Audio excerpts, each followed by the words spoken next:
This is Kevin back again with a quick new video, just letting you guys know what I've been doing and what I've been working on. Now in today's video, you're gonna kind of get a 2-for-1.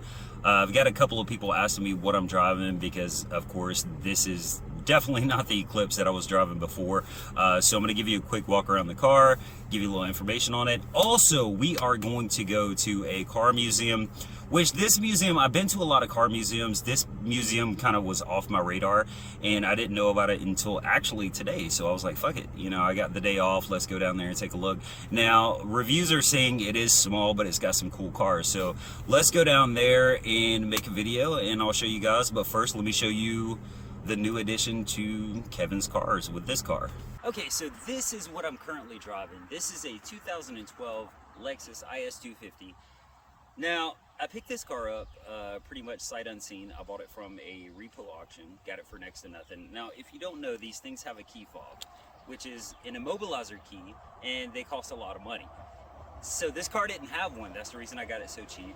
I spent the money in getting one, and the car fired right up. I didn't know anything about it. There was no background, there was no history. I didn't know if the motor was good, transmission was good, or anything like that. So I got very lucky with this car. It's got 160,000 miles. It does have the aftermarket performance ARC Racing catback system. It's got the STR 20-inch wheels.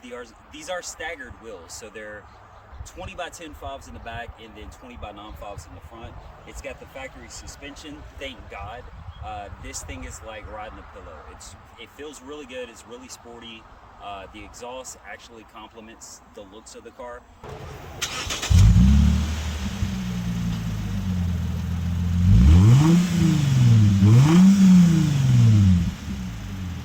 And I haven't had any issues with it, and I don't expect to have any issues just because it's a Lexus. Toyota reliability and only 160,000 miles, everything works on the car, so I'm happy with it. But anyway, let's get to the museum and let's go look at some cars because it's getting loud out here. Stupid Jeeps riding by with stupid wheels, stupid tires. Let's go look at some cars, guys.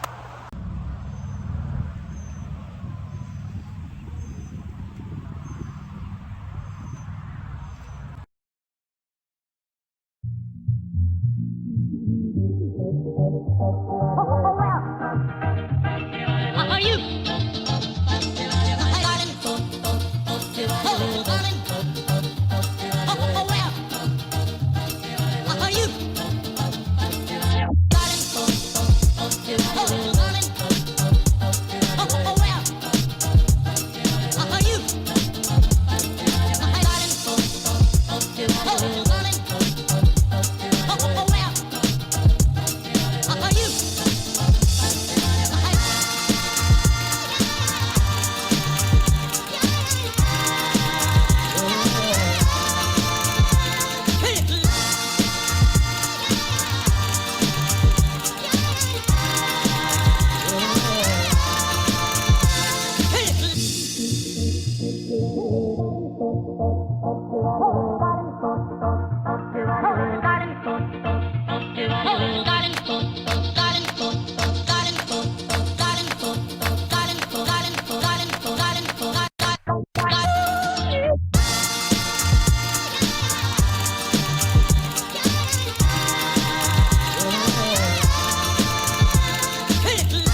Okay guys, we are done.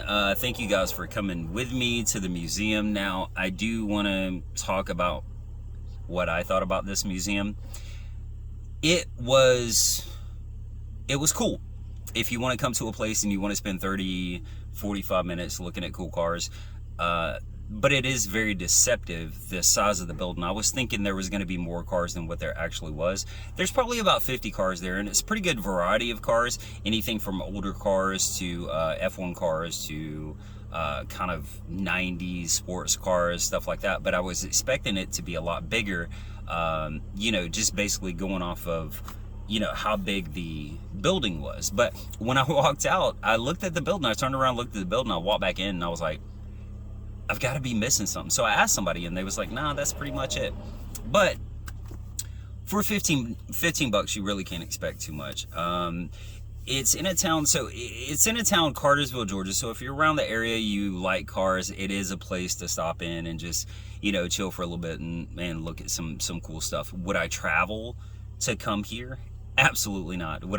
I wouldn't travel any more than like 30, let's say an hour max, unless you're going to do something else in the area. It's just not worth it to travel. Other than that, the place is cool. Like I said, it's cheap. That's the only negative thing I've got to say about it. I mean, the variety of cars is pretty cool. Going from F1 to all kinds of stuff, that's cool. But that's it for the video, guys. I'm glad that you guys came with me, and look out for the next video, which will be soon, and I will talk to you guys later.